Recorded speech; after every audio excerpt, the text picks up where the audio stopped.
Hi, welcome everyone to the Toku Portal podcast. It's me, Zero, here with. Right. Welcome Yeah, to. and Oh, sorry, we might or might not have Platinum joining us later. Hopefully they will. They're just trying to get their stuff set up. But we're starting now, so they might join in halfway through or something. We'll see. alright. So, welcome to Kamen Rider Zero-One, episode 35, where Aruto and Jin have a huge green screen fight in the air. Yeah, they found the location of Toei's secret green screen room. Um, Everyone rumored, no one believed. no one believes. Oh. Only a legend. Oh my god. Um, shit, I'm trying to think of like really bad green screen Toei works, but I'm like, usually they don't do like a full. I mean, I guess they do for effects, but like we haven't seen like a full CGI background fight in a long time. But yeah, yeah, that was fucking intense. Also, I was like, wow, man, Toei's really improved. Like, I'm amazed that they can hold up this CGI. Yeah, it's not great because they're green screening like everything. I'm like, of course it's gonna suffer there. But I'm like, well, they're holding up admirably for Toei. Yeah, halfway through the episode, I'm like, okay, I see the budget run out. We're down to PS2 levels now. Like if they had to render like Bowser's fucking grunts and the Humagear grunts, like I don't know, maybe PS1 level graphics at that point. Who knows what would have happened? But yeah, that was interesting. We'll get to that fight, but yeah, like insane CGI fight starts off. Um, like fucking, they're really going at it. I mean, Arto's like, "Hey, Jin, what are you doing?" Right? And Jin's like, hey, I want to protect. He literally explains, like, I need Matsubo Jinrai because I want to make a better a world for Himegear, right? Right. Right. And instead of talking, because Jin's been talking, like, Arto just straight up attacks him. I'm like, okay, Arto, like, isn't this the whole thing Hirobi's been going off against? It's like, yeah, you're all nice and all, but as soon as we decide to do something you don't want, you just get violent. And then you just like literally show that this episode. I was like, oh man. Luckily, they've decided to go in a different direction this episode for the storyline. Otherwise, like Arto would have been called such a fucking hypocrite. Well, so Jin was taking Ikazuchi's data to revive Metsubo Jinrai, and Aruto was trying to prevent that because, like, hey, fucking terrorist group. Yeah, I know. I think it's just maybe it's because they wanted to give like Arto and Hirobi like moments, so they're like, well, we can't give Jin and Arto moments. We've already done that. So it's like, well, all the out of suit talking scenes will be for later. So it's like, let's not even bother. I'm like, fair enough. We don't have that much time. It's just a little weird that Arto didn't even try. But you're right. Like, I can kind of buy it that like in the heat of the moment, like Arto didn't think about it. But like realistically thinking about that, it's like Arto, like you escalated this problem way too much. Like you could have made it so like Jin would never be on your side by doing what you did. I know like Jin's doing something that's dangerous, but like realistically, you could have been like, "Hey Jin, right? Like you want Ikazuki? We can bring him back, bro. Like he doesn't have to be under Ark's control. Like I can just build you another one and just give you a body for him." Um, So like it's weird that like Arto had options, but he's just like, nah, fuck it, fight. Yeah, I think it was more a heated moment kind of thing of like if Jin was willing to like do that, like why would he have stolen Ikazuchi's data in the first place? So I think Arto's operating the heated moment of like, all right, Jin's made his decision to join Metsubo Jinrai again. Yeah, it's a good point. I mean, it's just weird that's a little contrasty because throughout the rest of the episode he's like so willing to go the extra mile, which I'm like, yeah, that's in his character, that explains why he's the main character, that explains why he's the one person who's gonna create the path between the humans and the Humagear, right? But this moment where it's like, dude, like Jin just stole the thing, he didn't even fight you, like you could have talked him out of it. um I don't know. It just felt a little bit weird, but like it's like I can let it pass. It was Yeah, I just a think it little was weird. basically just like a heat of the moment thing of like it seemed clear that like Jin wasn't going to hand it over, so try to take it back by force. So Yeah. that fight ends when Hirobi steps in between Aruto and Jin before Aruto performs the finishing attack. Uh, but he's not sure why he instinctively did that, why he protected Jin. In the past, Hirobi jumped between Jin and a lethal blow to protect him, so that Hirobi would die, so that Jin would reach the singularity with a hatred for humans. That was part of the arc's plan. That was Hirobi following orders. This wasn't that. Hirobi wasn't given any orders for this. Uh, Right. I do love that aspect where it's like they bring up continuity, where it's like, hey, this happened before, but it's like even Hirobi doesn't know what the hell he's doing this time, so it's like it's unlikely to be part of some grand scheme. And I like how they acknowledge that. That was a pretty great moment. I mean, it's pretty much the start of like all the interesting shit that happens with Hirobi this episode, but like that's a really nice way to go down this path because like this is a very like pulling from continuity or like past history type of stuff episode, and it's like it's really well written. Like basically Aruto's kind of doing an X-Men thing where it's like, well, the X-Men basically by the end like convert all their villains for the most part, right? And I'm like, okay, if you're gonna do that, like, you had to start like X8 kind of did that too, but I think this show is doing a better job. Like it clearly seems like the writer learned, right? Because this is kind of almost that moment of like, hey, remember when like Emu won Peridot over by treating him like a complete asshole? I mean, like it kind of worked because like it finally got through to like Peridot that like yeah his little game is going to cost people their lives, and it worked because like Emu knew exactly who Peridot was, but like it was still really harsh. But I like the way Arto acts in this episode where it's like yeah he just pieces stuff together like this episode basically justifies why Arto is the main character and not any of the other writers because they wouldn't have been able to do what he did, right? And that was a good way to start because like he notices like hey there was no talk of the arc or any of that shit, so it's like this something else is going, which starts him going. So that was pretty Also, great. there's an indirect throwback this episode that doesn't get brought up by any of the characters. When back What? during the first arc, when Jin is first learning about human relations, he sees that one of the guys the guy that like had a human gear made modeled after his daughter who died. Right, and Jin was like, "Why is he going through so much to try and protect her?" And Aruto explained to him like, "A father would do anything to protect their child. That's normal." And so Jin would later approach Hirobi of like, "Hey, if I'm your son, does that mean that you'll protect me?" To which Hirobi replied like, "No, because you don't need my protection."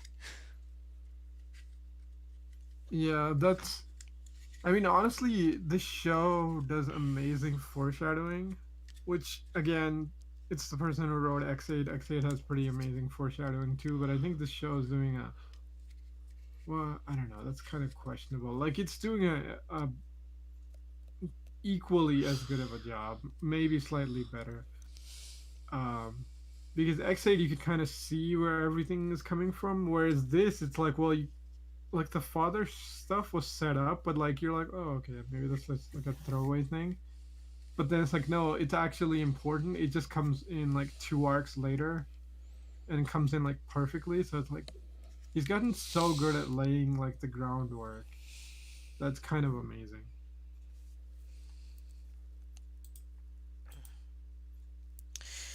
So, uh,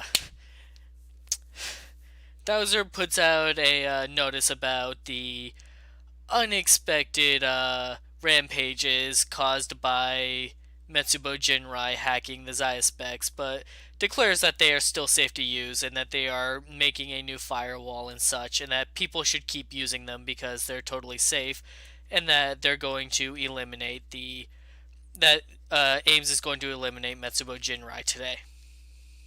Yeah, I love the like today. I'm like, what? Like that's pretty grand and final. I mean, like it tips the villains up, but I'm like, how? Like from a normal, okay, this is one of those things you don't get, which is like, what are regular people thinking? Because I'm Well, like uh, if you had like a reporter or something, they'd be like, okay, how do they know exactly today? Right, like that's the one day thing is after that the like because at the end of this episode they don't defeat Metsubo Jinrai, and so right, like and everybody knows that's gonna Zai's blow face up now. that's gonna blow up in his face. Like you just made an empty promise that didn't come to pass. Like Well, I how are mean, you gonna take technically, responsibility for this, Mr. President? right, exactly. Like the vice president has leverage now, or actually both vice president Hiden's and Zaya's. So it'll be interesting. Also, yeah, like, well, technically, until like they get Zaya specs gets hacked again. Well, actually, they don't even have to because Like Shimagi are still around. So anything that gets hacked, even if and that doesn't happen, because those are two different promises that the Zyspeks won't get hacked again, and that Mitsubo Jinrai would be defeated today. oh And yeah, the and today thing. so even if the Zyspeks don't get hacked again, hey, guess what? Mitsubo Jinrai was not defeated this day. Yeah, I mean, to be fair, like having your the president of your company show up with like a paramilitary group to just gun down people, um, is not the like most legal shit in the world. But at this point, like I don't think Zai Duh. gives a fuck. As Um, like he just straight up doesn't even try to hide his illegal activities anymore. yeah, I mean, considering he's bought off the cops, or at least he owns a section of the cops, I'm right? not. Like, I don't need like Ames isn't like regular police though. They're just an anti AI police force. right, I know that's what I'm saying. Is like he, well, it's basically Like the cops in charge of dealing with this shit, right? At right, but which point, like that doesn't protect him from the normal law. But like yeah, it's true, it ever doesn't. since he like the longer like his run has been going on, like the more and more conspicuous he's been getting with his illegal activities, to the point where he was just straight up doing a shakedown on Arto in the middle of the street. Yeah, yeah, true. I mean, then again, one sec. You know, like, remember when like Naki's going like controlling everyone, and everybody's going crazy, Yeah, right? And then you just see US just like sitting there completely chill, like well, this is completely like no happening. fucks. Yeah, yeah. I'll just see where this goes. I'm like, holy shit. You really were part of the evil team, It's weren't you? Like, it's you're not as good as we thought. it's because the writers needed Fuwa to be the one to Oh, reach over to I Naki and be know. like, "No, your dream though." So Naki would be like, "Oh right, my dream," and stop being connected and just stop being evil for some reason. Well, I mean, to be fair, I think it's just like Naki's base programming took over, where it's like, oh, anything that Right, the like arc that was wills just destroy Naki all the being humans. connected to the arc until Fuwa was like, "No, but you're not that anymore. You don't have to be that." Yeah. I do agree that it's like, yeah, the writer just needed Fuar to do the thing. Uh, are you using a webcam? No, right? I'm not. We should Okay, that's fine. be the YouTube end should be showing a splash screen of the Zero-One logo. Yeah, that's fine. It's just Platinum was wanting to know if they need a webcam or not. He does not.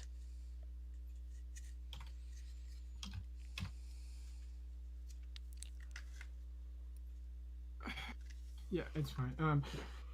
But right, guy made a promise, and then he just shows up. Okay, he literally just showed up with fucking like C4 or C3, whatever, like Amazon season 2, right? Like the security forces in there, and they're just like gunning people down. I'm like, oh, nice, reusing like all their assets pretty much. Well, maybe the uniforms are slightly different, but like yeah, pretty much all the armor and the guns I think are from Amazon's season 2. Um, and then you cut to like, oh, like all the other grunts henching. I'm like, are those just the stuntmen? Like the regular like people who are in the rider suits finally getting to show their face a little bit. I'm like, oh, that's a nice moment. At least they get something. They get killed. Well, I mean, they don't die. They get defeated pretty fucking easily, but we'll let that pass. They at least got a moment. So we go to a hospital where Fuwa wakes up after having passed out from stopping Naki. And Yua and Naki are actually there to greet him. Naki, having been literally inside Fuwa's brain, uh, knows all of Fuwa's memories that were not overwritten for some reason. Uh, I mean, I guess you could argue that Naki was probably there when the memories were erased in the first place, so. One way or another, Naki knows Fuwa's real past and decides to give him the story. Well, And Naki also used to be Guy's assistant, that's why I'm saying, so like, he was probably there. right, exactly. There, Sanaki was. I Yeah, mean, like she was probably there when they, I guess. I don't know. I don't know. Drago just said Uh, pronouns are she, so whatever. she? Um, I'll Okay. look it up, but that's what Drago said. Alright, I'll go with But that. Drago's usually right about these things. yeah. But I mean, we could just use Naki for now. But so Naki could have just looked up. Well, like Naki would have known the candidate who was selected, and Naki's a human gear, so like perfect memory, right? Right, that's what I'm saying. Yeah. I mean, Platinum's probably gonna have to do a lot of recapping once they come in, but like, It's fine. because we're jumping all over the place, It's fine. it's So, fine. after the story is told, Yua is surprised, shocked even, to hear that Fuwa had a boringly normal life. All right, no tragic backstory. No, What kind of writer is this? What, the parents are both alive? What the no, shit? no, Your dad like, didn't become evil? no, Or your professor didn't sell your soul to an evil organization? What the no, shit is no this? crazy like set of circumstances that led him to joining Ames. That made him Right, the ideal target for a guy to like brainwash him with these fake memories. No, nothing. Like no, nothing. right. Perfectly normal life. He's He not like half robot or something. he Nope. he Just a just he was just the guinea pig. yeah, right. I mean, to be fair, amnesia is a writer trope, but But it's it's like, also like it's a but really badly used one. yeah, I mean, in this show it works, but like, yeah, like that's pretty much. I do love that joke. It's like, yeah, it's like you're just a regular asshole. There's like nothing. There's nothing. You're just a grunt. You're literally just that dumbass you're gorilla. you're a guy. Right? It's like, yeah, why You are you the guinea pig? Because you're just the head of Ames, right? you're a normal dude that someone decided I'm gonna give you a gun. Well, I mean, he's an okay investigator and stuff too, but like, he's not super smart. But yeah, Yeah. that reaction's Like so the good. the oh Also, Naki is like super monotone, joke moment, right, I was about to say the only thing significant about Fuwa is his unusually sensitive funny bone. right? It's so bad. I love how like we have to explain his dumbass joke. I'm just like, yeah, that's your one defining thing. It's like you're so boring. The thing you're known by is you have a shit sense of humor.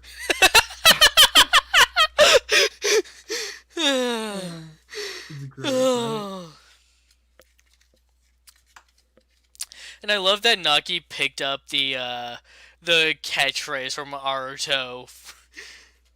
Oh Aruto-chan god, Naito. I know it's so bad. But like, yeah, I his love how like dried. literally everybody Sorry, keeps her saying dry that. delivery of it is just perfect. Yeah. Um. hmm. I don't know what the hell's taking Platinum so long. We'll see. But Like, Naki's great. Naki is Yeah, fucking amazing. it's gonna be Also, sad when like, she dies.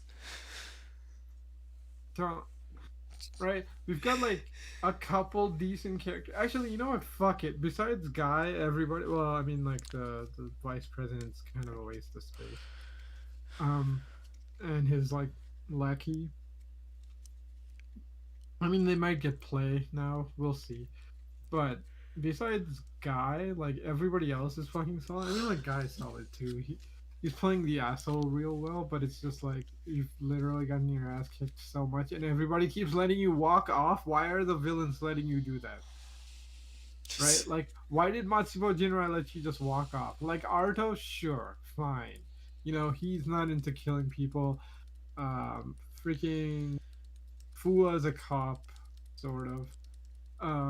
Yua doesn't care, but she doesn't kill people either. Coolness factor. Right. I, the I, bro- it was you're not probably even. more of an intimidation factor and like a show of strength of like, yeah, we can just beat you whenever we want. Enjoy the rest of your pathetic days. Or Yeah. it could be that they still have use for Thouser as the, president of Zaya. Like they're gonna start using It could him be. now. Yeah, it's gonna be interesting. Um. Um, so Yeah. Go ahead. the father and son who run the vegetable factory, we get some pretty on the nose father son bonding between them. Anything about that? Yeah, I don't know. That was so they're great. Like they're really well acted, but they're like it's so by the numbers, which is kind of sad. But I'm like, there's too much shit going on. I guess we just don't have enough time, which is sad. But it's like they're such bland characters, but they're acted really well, so at least they don't feel as flat as they are. Um, yeah. I mean, I was gonna talk about the rampage. That's way more interesting. I like the father son are fine, but they're just like clearly just there for the plot, which is sad. At least they're acted well, so you don't notice it. But like, yeah, they don't have that much character. Um, but the rampage is fucking great. I love that guy who's like, you know what? Fuck this plant. This plant in particular. Right? Like he kicks it right when the rampage is Oh, going. I'm like, there's no one around. It's like, are you that one guy like at Toei destroy who all had to, humans. This one guy destroy this plant. right? Like rampage. Um, it's like, are you that one guy who had to walk past this stupid plant in Toei, and you're just like, you know what? Fuck this plant. I am so done with this piece of shit. That's great. I love how like once it ends, there's that guy on the table who's like Right. immediately like, "Oh, are you okay?" After like he's ready to just like I, throw I something onto someone else. my I'm like, favorite is "Oh, the guy who is beating up the security guard, and like when he oh comes to his man." senses, he just drops him on the floor. Yeah, that was pretty good too. Oh man, so good. Um, it's also nice that Also, everybody lives in Toei land where nobody has bruises. yeah. Also, the Zaya. What part of the Zaya specs give you superhuman strength? The part that unlocks your 1000% brain. It's like, yeah, okay, this increases your mental capacity because it basically builds a cheat sheet into your glasses. But like these people going on a rampage, like shouldn't necessarily be so much like stronger than the people trying to stop them. Well, I don't know. Maybe the glasses turned you vegan and you got So, vegan powers oh, from Scott Pilgrim. jeez, no, don't. um, that's pretty great. Well, But yeah, you're right. It's kind of insane. I mean, I guess they're going with like the like super zombie rabies trope where it's like it just makes you violent and then you just go into rampage mode. In which case, you've got just so much adrenaline going through you that like you don't even give a shit what you're doing. Um, which is interesting, but you're right. It's weird that like realistically, I mean, I guess like yeah, the adrenaline would be the thing that explains it. Um, but also Naki's ability, I guess, is just like well, I guess Naki hacked Zaya, which allowed them to do it, which is kind of annoying because that means like Guy could have done that at any point and controlled people. Well, I guess that's what he's doing with his guards, right? my favorite part is when Bowser calls Naki a traitor. When it's like, dude, you're the one whose personal Who set Human this Gear all up? assistant was a member of Metsubo Jinrai. How, like, Right? Like you're not a traitor if you're doing exactly what was intended, right? Like you right? can't betray the guy who set up the plan. Like, how can you call her that when you're the one who arranged it? Right? It's so full of shit. Yeah, but it's kind of interesting that I guess like every single member of Matsuba Jinrai, I guess, has like a unique ability. I guess like Naki's is like crowd control, and Jin's is turning people. I don't know. Hmm. I guess Jin's is similar too, but we Jin's still an don't know who enforcer. built Jin. Yeah, I'm wondering if that's even going to get answered at this point. God, is it gonna be in a movie? At this point, it's just gonna be like, well, we know what it is. It's either gonna be in a special or a goddamn movie or something like the Rogue special, I guess. Which would be annoying, but I can see Toei pulling that shit.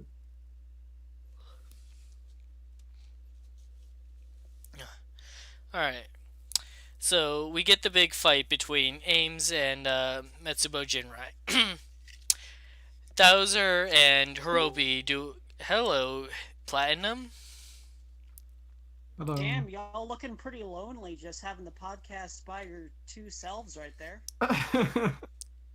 Oh I mean, wow. that's pretty much every Sentai podcast. Shots fired straight through, huh? Shit, That's dude, I've okay. done that solo, No, I Eh, prefer a podcast with like three or four three or people. To four, be yeah. honest, not criticizing y'all or anything. No, Just it's personally fine. speaking, it's this just is way cozier to me. Yeah, fair enough. I mean, like Vashi and Decade. Pixie. Oh yeah, Decade too. I haven't seen Decade actually in a while. Yeah, I think You're he's got like the a weird work best. schedule right now. Oh, okay, that's what's going on. Um, Hello. okay, Yeah. Platinum, welcome Go to the ahead. Recap. podcast.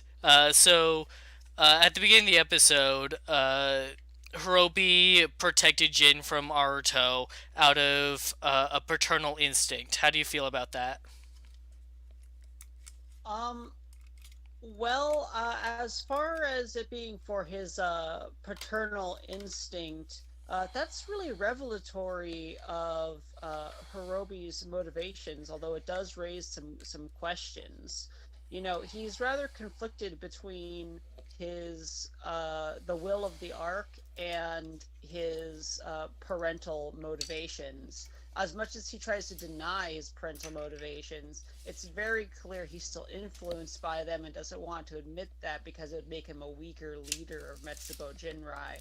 But I think that actually it's going to be a blend between the two that's going to make him a much more powerful leader of Metsubo Right. Jinrai, because I think Metsubo Jinrai is actually going to end up being a very beneficial organization rather than a villainous one by the end of the series. So That'd be an interesting development. Yeah, he's Oh, trying to dude, like fight what? against his original programming, which was overwritten by the Ark, but it's still there and it's resurfacing. Yeah, definitely. Zero, were you gonna Oh, say? sorry. Yeah, so I just looked up like Naki, um, and the funniest thing is like, yeah, 1998. I'm like, they're younger than fucking Final Fantasy 7, Is that the right? first thing you think of things in regards to how close they were to the release of Final Fantasy VII? No, I mean 7 just came out. I know it came out in 97 because like Metal Gear Solid 1 and Final Fantasy 7 and all this, like a ton of famous shit dropped in 97. You're just supporting my theory there. Fair enough. I mean, like, yeah, like honestly, 97 and like 94 are kind of like my reference date, like 2001 stuff, because like 94 is like when I was in fucking kindergarten. So, like, it's one Yeah, of that those makes things. sense. Yeah. Um, I yeah, kind of sorry. wonder if I kind of wonder if being a father and being the leader of Metsubo Jinrai are actually kind of connected ideas. Like he sees himself as the surrogate father of all these other Humagear who are part of who are controlled by the will of the Ark and are hacked by Metsubo Jinrai. He's like, you know what, we're gonna all be one like fucked up hacker family. See, I would think that, except like he has no problem blowing up the other human gear, but I do feel like he's still got that paternal thing going because maybe he's trying to make a better future for the robot kids or whatever. Uh, I think he only does contradictory things like that because he doesn't want to admit that he has those paternal instincts, so he's trying to defy that. But I think eventually that he's gonna actually stop being like so chaotic. Okay, so I looked up a list of shows that aired in 1997. Oh god. South Park. South Park, wow. Damn. I mean, I was Metal gonna Gear say Solid, Futurama, but Final Fantasy VII, South Park, it's all connected. well, I was gonna say like Futurama, but I'm like that's 99, right? Yeah, it has to be 99. It's themed after taking place on the new millennium. So nice. Yeah, no, Futurama is not on this list. Fair enough. Anything else interesting?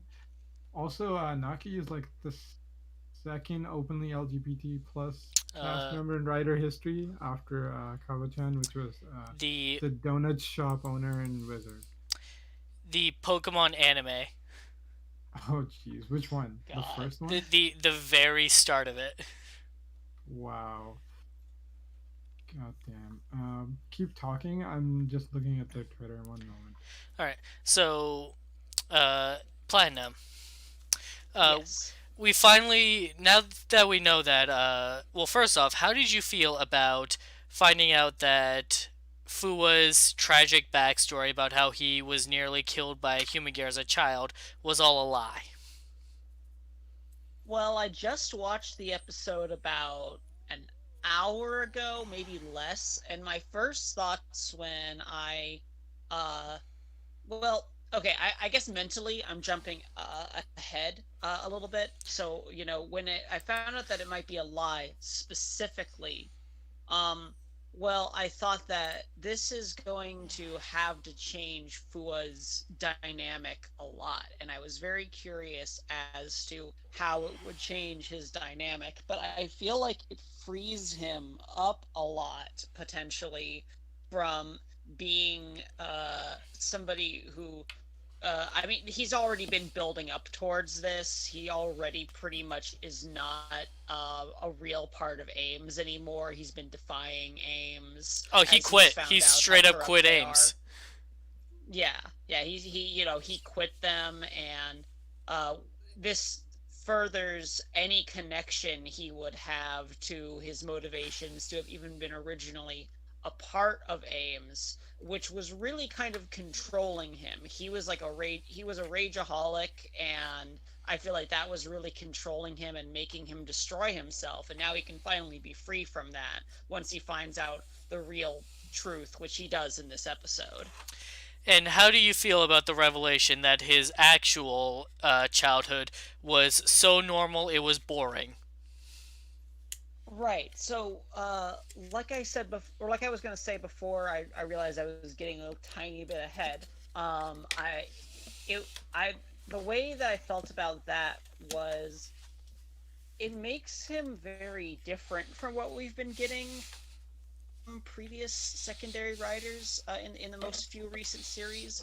I don't know. Like I have this weird thing where maybe it's just because I like X8 so much, but because I compare so much to X8, I end up comparing a lot of secondaries to Hiro Kagami, where with him we've got, oh, my girlfriend is dead. I'm going to have that be my motivator throughout the entire series, and I'm going to be very depressed and easily affected by that. Not that that's a bad thing.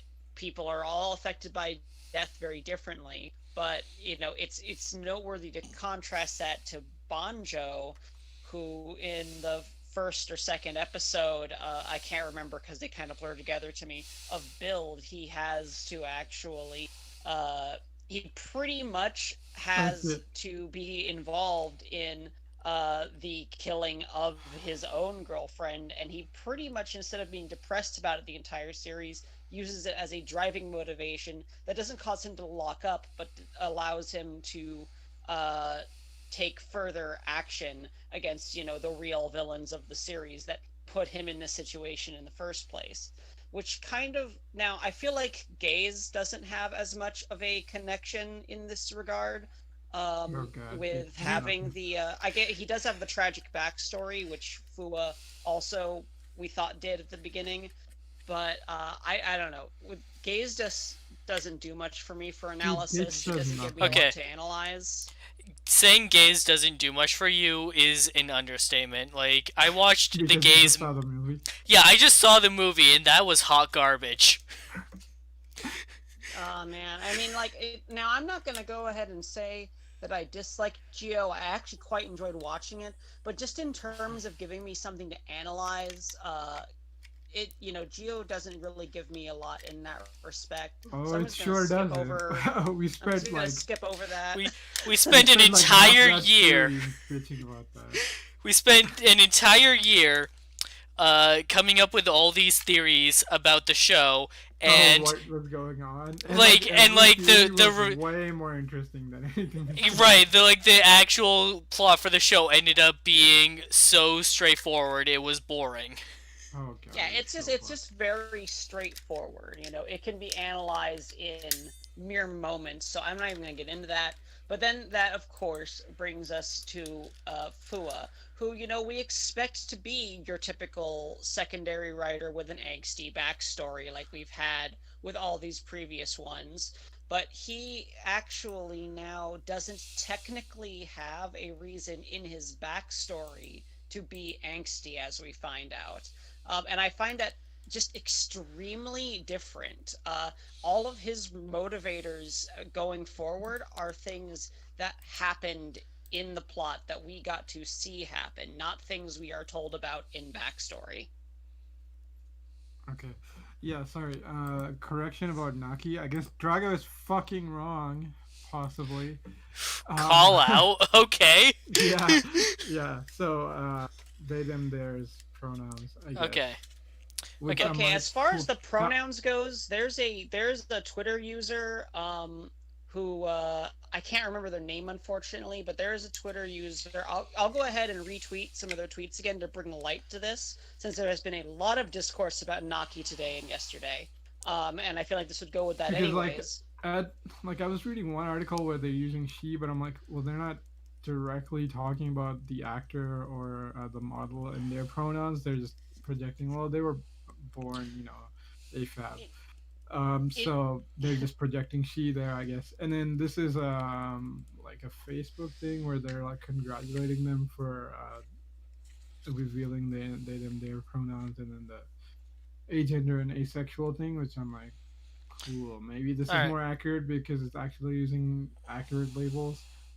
I'll All tell right. you for a matter of fact, I have seen Japanese articles that have been Mhm. translated into English Yeah. that I can post, that I can retweet again on Twitter, that confirm the use of the Japanese equivalent of they, them, theirs pronouns, Oh, and nice. confirm the agender, confirm that um, Nakayama is in fact uh, agender, and considers until unless otherwise proven in the text of 01 that this means that by extension Naki is also agender. Yeah. Well, Works for me since Naki is literally a robot. yeah, it's a fair point. I mean, cool. Yeah, let's go with that. I mean, that's the whole thing with like anybody who's like non-binary or fuck asexuals. For God's sakes, get it so much worse. Or just has Um, gender dysphoria. oh yeah, no, no, no. I mean, the gender dysphoria. Well, asexuals don't get gender dysphoria, but non-binary people. Well, some non-binary people do. It's more like you can either get gender dysphoria or gender euphoria. I mean, you can get both, but basically one I is mean, that's the same for Okay, all well, kinds of what trans is? people. I was gonna say, what is the point zero? right. No, what I was going to talk about is basically like non-binary people and like asexual people tend to get characters who are non-human. So it's like, well, I can project this into this because it's a robot, and it's like, shit. Yeah, that It's like works. one of those. Like, No, no. So yeah, like most people go like, like, oh, that works.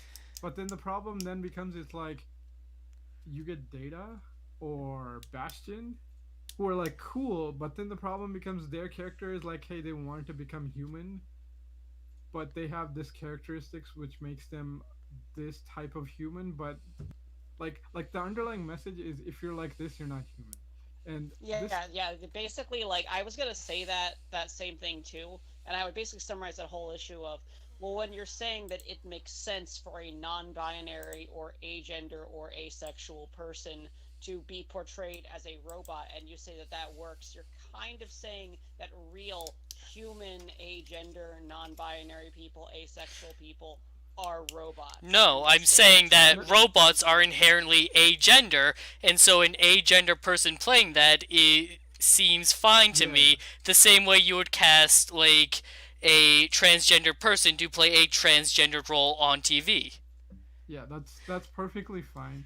I think our critique was more just like the general trend where it's like, hey, there's this non-human character, and for extra spice, let's just throw one of the terms, and usually it's like, where they're a robot, therefore it's Like gonna be asexual and non-binary. And like so like, I'm not no, no, calling no, I'm a not like saying you're you're personally doing this. I'm just right. talking about the yeah, general same. I'm trend. getting. I just want to clarify. I'm not saying that agendered people are robots. I'm saying robots are agender. Although that's fair, and I get that. I appreciate you clarifying that, and I didn't mean to come off like I'm like accusing Yeah, you of that. I sorry, just sorry also about wanted to clarify for the sake of our Yeah, audience. no, I totally get what you're saying. Of like what I said could be super offensive in the wrong context. Yeah, I Right? mean, it's Yeah. not even you. It's just kind of just like a general mindset where it's like, if like going forward, if you're making a thing and you go, hey, cool, non-human character, I can throw these labels. I'm like, that's cool, but you know what would be also cool if you just give it to a regular human too, because like variety is nice, you know. So it's better to. I mean, this is not a problem for you. This is just a general thing that, like, if you're creating media in the future, just keep this in mind. Yeah, and by the way, like I'm gonna also say, like, first of all, Zero, I agree with you, but I'm also gonna say that, like, I've just been involved in so much discourse about Naki and agender robots in the past 2 days on Twitter that I apologize if I apologize if I start ranting because I've just got all these like rants pretty much like internally rehearsed because I've seen the same comments over and over again, and I've had to make the same points over and over again. Now, I'm not trying to put too much energy into this, but I do try to make posts that kind of address all of the posts And yet, no matter how often I do that, I still get so many people just saying the same types of things over and over again. So it's really just a whole Well, deal with me. yeah. I mean, to be fair, you chose to use the worst platform I to mean, Because it do the gives me the the most internet views. is the worst platform. Kind Look, of. Twitter Well, is I bullshit, but it gets me the most attention. So fuck it. yeah, yeah. I Actually, that's maintain not Twitter true. is better I than was gonna say Tumblr. like Twitter has like the maximum amount of hot takes possible because it's like constantly like you go like three posts now and like somebody's doing some real spicy shit getting thrown And you out. can retweet anything and then respond to anything, and you Oh don't god. get any opportunity to actually have a nuanced opinion because you're limited to like 200 characters or whatever the fuck. Yeah. It's literally a platform designed to create the worst takes imaginable systematically and spread them as far as possible. Yeah, which is in contrast to YouTube, which is like just type in non-binary. Don't look at the videos. Just type it in. Look at the search bar. Do not click the I videos. mean, it People. was literally No, no, made no. to just give like short statements of like, hey, does anyone know what fucking 2 plus 2 is? And then someone can reply 4, and then you can be like, all right, thanks. Yeah. Yeah. It just blew up Well, into something bigger than that. yeah.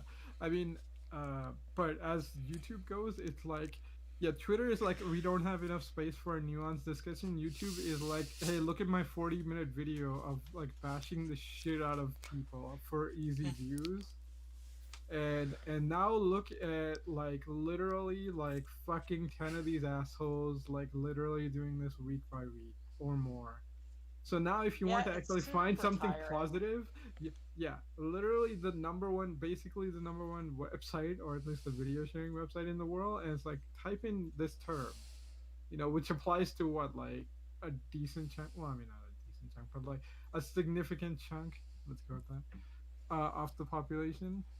But like all you can find is just hate, right? Like literally from all angles. If you type in non-binary into YouTube, it's like, oh my god, it's so fucking annoying.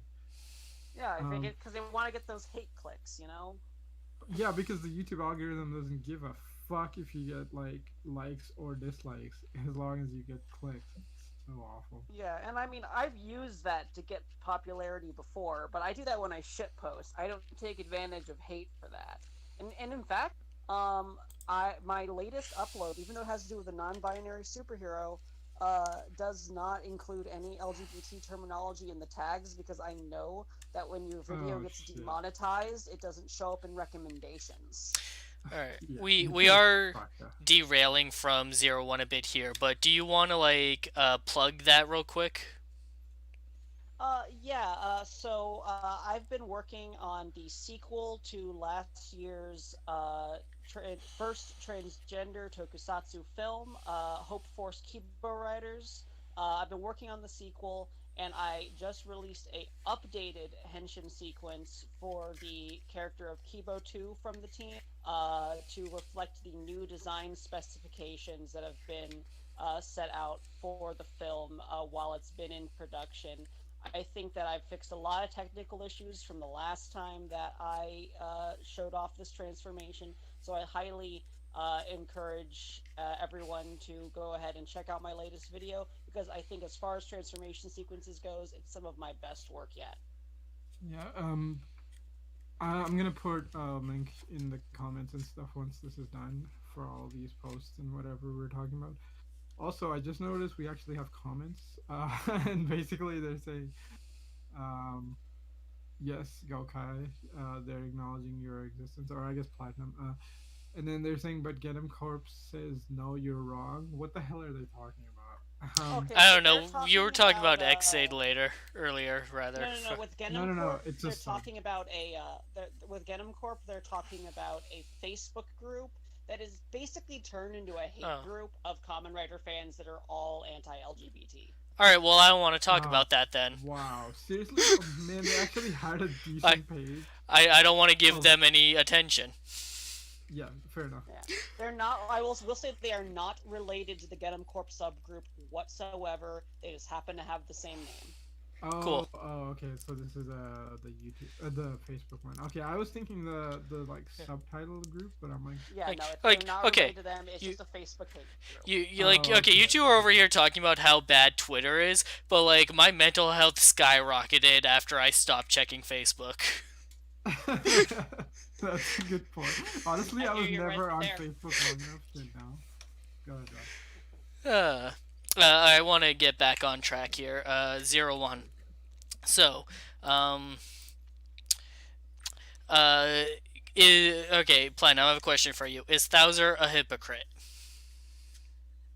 Um, I would say that Bowser is more of a manipulator than a hypocrite. I would say that when he's being hypocritical, it's done for the purpose of trying to get people to go along with his agenda. I think he knows he's hypocritical, but he will say whatever bullshit it takes to support his agenda because the bottom line is whatever makes the most profits for him. And So the answer is yes, and he's a narcissist. and considering that he made a public statement about how Ames would defeat Metsubo Jinrai today, and that did not happen, do you expect that to blow up in his face? Oh God, I hope so. See, I know I haven't been on the fucking. I know I haven't been That's on this podcast for a while, but I'll tell you what, fucking. I've been really finding this guy to be a drag when watching the series on a weekly basis because I just get on with his defeat already. He is basically defeated, but his plot just keeps fucking dragging on. Yeah. yeah. I mean, like he's not as bad as like Kronos or Evolt yet, but He's like yeah, it's definitely not as bad definitely as Evolt. yeah. But That's he's getting there. He is getting there. But he isn't interesting to watch, which is why I actually like Evolt better week to. Right. What Evolt's real downfall was then he just started changing his plans on a whim. Yeah, like trying to be all galaxy brain, but really he's just inconsistent. You know, I get man. it.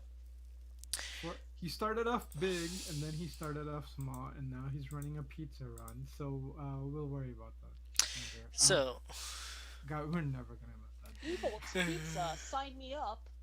go. There's like an image of some guy delivering pizza dressed up like Evolve. yeah, that's where I that remember that. That's so good. every once in a while Zero brings it up. It's funny. It's so good. Okay, it's the whole thing of like, okay, it's one of our like running jokes, and like we have a couple for different series. Like Zio's is the ruler of time cheated on his high school exam. See, that's real though. That is canon. Got it. I know. That's the best part. Fucking Tokiwa Sogo, the king of time, graduated high school by cheating on his final exam. Yep. You know what? That's based as fuck. I fucking stand.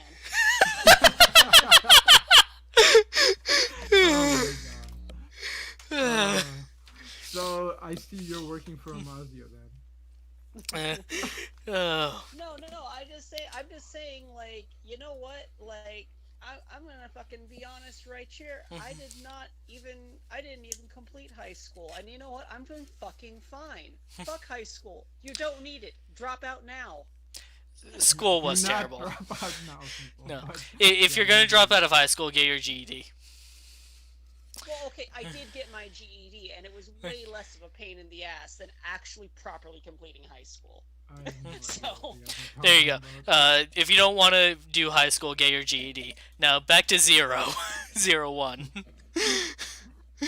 Um, So, Hirobi and Thouser have a bit of a one-on-one, and then Arto jumps in and protects Hirobi from a lethal blow. Hirobi questions Arto's motives, to which Arto turns the tables on him, like, what about you in protecting Jin? Arto defends Hirobi from Thouser, arguing that, like, hey, the human gear aren't to blame, they're just doing what they were taught, and what they were taught was to be evil. So the true evil here is whoever taught them that, you, Amatsu guy, the one who created the arc. at least somebody called out this piece of shit. Now, if they would just stop letting him walk off, it'd be perfect. But like, hey, we're getting there. Yeah, like someone needs to just break his shins. Oh man. like Oh man. Ikazuchi just walks in with a crowbar or like a pipe. Have pipe will pipe. Oh man, that just reminds me of the Futurama thing, where it's like, the professor creates this like super smart monkey. Well, he creates a hat which makes the monkey super smart, Oh yeah. and then like the hat gets crushed, and then the monkey decides, you know what? I think I'm gonna go to business school. And the professor is like, why? Why? Why didn't I just break his legs when I? Oh my god. Yeah, well, at least somebody broke a guy's legs instead of letting him go to business school. Then we wouldn't be in this problem. Oh my god. Holy shit. Oh wow. Okay. That is pretty interesting. I mean, Eternal 24. Who knows? Or yes, excuse me. I think it's that. So yeah, we get a shitty CGI fight with the Gigas. Oh god, the PS2 graphics. Yeah, Toei finally you ran. know, Toei those finally ran robots, it, but the robots don't look too great and everything, but at least the fight had cool choreography. You know, that's where I'm at with the whenever there's bad CG is like as long as the choreography is good, it's fine. Because I know that their budget is, I know they're blowing through their budget and trying to do way overly ambitious things. I mean, like If you can ignore the green screen. I mean, honestly, they found the lost room of Toei where they had their green screen. So in this episode, and no, maybe they just did it all in green screen. I don't know. This is my like weird galaxy brain theory, but maybe they did it all in green screen so that they wouldn't have to have as big of a crew. Like maybe this was like because it's like the last episode they were just finishing up before the hiatus. Yeah, so we're going on a, I want to say 3-week break after this. Yeah, mean, maybe they were just finishing the last bits of the action in green screen because they weren't finished yet, and they decided to do it with as small a crew as possible, so it's not in danger anymore. I don't know. I don't know if that's true. This is just completely out of my ass. I would be but with it that, makes but sense I'm to like, me. guys showed up with like 20 people, and then you had like 20 other extras on the other side. So I'm like, But that might have been filmed before, so yeah, I know, but I don't know. that's a fair point. I mean, their genius solution is recap episode, and you spot the mystery. I don't even know what that means, and I'm not even gonna watch it. Well, it's yeah. Well, I don't know. We'll see. But basically, the Arto's catchphrase is only I can solve the thing, and so it's like this time you, the viewer, have to do it. Whatever. But it's basically like they're trying to pad it out. But even then, they call the hiatus. So it's like yeah, no. The next 2 to 3 weeks of Ride are just gonna be recap episodes from different character perspectives. look, I mean, it could work because the Thouser special showed up. Man, they really should have fucking held off on the Thouser special. Oh yeah. Or like the Naki backstory. Or like I don't know like how far along part 2 would be, but like imagine if they had managed to finish like developing that one. I know, that's what I'm saying. Like, it would have been perfect to put it here, right? But it's honestly like the mechs first to show up, then they're like barely doing anything, and 3 they just disappear. And like by the end of the fight, like they literally do nothing. I'm like, okay, there should be like 4 of them just standing around. Like, my way of doing it is like, all right, you don't want them to like be in a fist fight or something with the main characters or whatever, fine, right? Like, have them be the artillery, just like firing from a distance. Yeah, like just Right. that's what they'd probably do in like Ultraman or Godzilla or something. That makes Right. sense. By And the way, that's I what actually just remembered I have a. I'll let you finish here real quick, but I do just remember I want to circle back around to Aruto protecting Hirobi because I actually just realized I wrote on the back of the envelope this entire fucking weird ass writing theory I had about that and forgot to bring it up. Okay, go ahead. I was pretty much done anyway. Okay, so like I know people have compared Zero-One and X8, and it's like, you know, if you have fun comparing that, like writer shows each other. Oh, you That's mean like fine. us You don't, every that's episode? fine. Like I kind of figured that maybe that's on topic for this show because that's where I started making the X-Aid comparisons partially. Well, it's Um, the same and so writer, that's why. yeah, and that's why I want to go back to that a little bit. I've been developing this chart actually for how different characters in both Zero One and X8 relate to characters in their own series, and I noticed similarities and differences in the writing structure. Um, I would call the relationships between characters in Zero One to be complementary relationships, basically going with terms from color theory. In fact, color theory really plays into the designs and the complementary relationships in Zero One, which I'll detail shortly.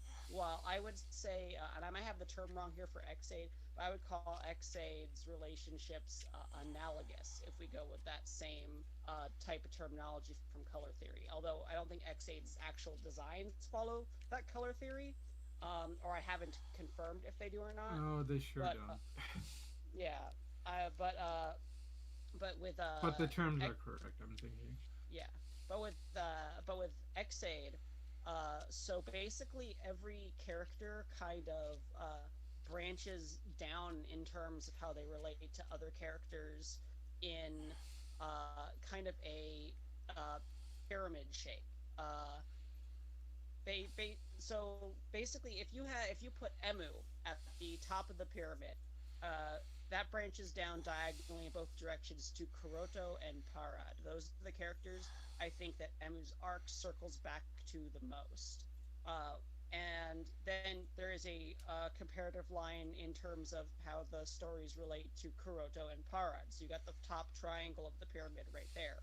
Then Kuroto and Parad relate both go down diagonally towards the center back to Emu. But Kuroto and Parad both split in the opposite diagonal direction by having Parad relate to Emu and Poppy, and Kuroto relate to Emu and Poppy as. So that basically creates one pyramid there. You'll realize that like these are the characters that they relate the most to in terms of like making comparisons to the characters, and they even reference this in the V cinemas by having the Parad movie being the Parad and Poppy movie. They bring to light that relationship between those two characters. Um, and with the but however with Zero One, it's a lot more straightforward. Sorry if I confuse anyone with the branching paths there.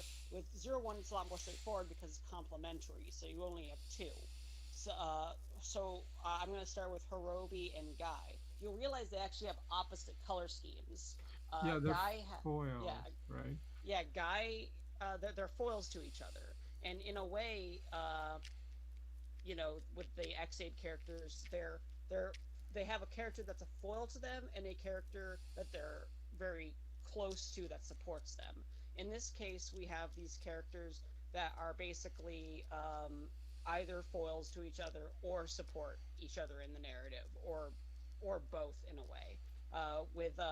With Guy having the purple eyes and the orange gold body, and Hirobi having the exact opposite color scheme with the orange gold eyes and the purple body.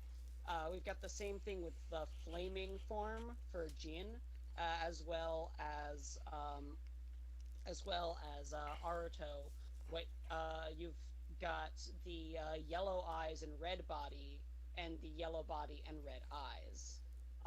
And then for Fua and Yua, blue and orange are complementary colors, and they both have the white part of their body on the opposite side, meaning that when they're together, you get blue, white, orange, and it just lines up perfectly with them both having their white parts facing each other. And as we know, those characters, obviously, as both being a part of AIMS, relate very heavily to each other. With Jin and Aruto, you've got the fact that they are both fighting for Humagears, but in their own way. and with Guy and Hirobi, they both have just now amassed these armies amongst to face each other, showing that they have two directly opposing ideas and are now coming to a head in the storyline. Yep, I would have to agree. Especially X8's one's a little more complicated, but I could definitely see. But you're right, Zero-One's a lot more straightforward. Um, but I do agree that like yeah, X8's got a lot. It's got a lot more crazier relationships, whereas Zero-One's a lot more streamlined. But I think like the writer clearly learned from X8, where it's like I feel like Zero-One's like it's definitely like X8 was really good at foreshadowing, where I think Zero-One's even better, and it's a little bit more streamlined, a little bit subtler. Um, I feel like I there's advantages to having it straightforward, but when I watch X8, I feel like X8 is like appreciating a good novel, while Zero-One is like appreciating a good poem. One is shorter and sweeter, but not necessarily better than the other. Yeah, that's an interesting way. they both have their strengths in their storytelling, but they both have their weaknesses, and they are different weaknesses. Yeah, Well, I mean to be fair, Zero-One's not over, so we can't fully compare because like last arcs tend to change shows, so we'll have to see where it goes. But yeah, they're definitely like complementary shows where it's But like you watch this and you watch the other one. I can It's make just this mm, comparison of X8 knew when their like central antagonist was played out and would rotate who the central antagonist was like every arc to keep the show feeling more fresh and like keep a right. sense of interest and progress. Whereas Zero-One has kept Thouser in the spotlight for so long now that we're growing sick of him. Yeah, I mean, but it yeah, feels like Thouser is definitely going down. It's just like, well, eventually this kind of fight was gonna happen. So if it's gonna happen with anyone, it might as well happen with the guy we like all Eh, just want to fucking get Actually, rid of.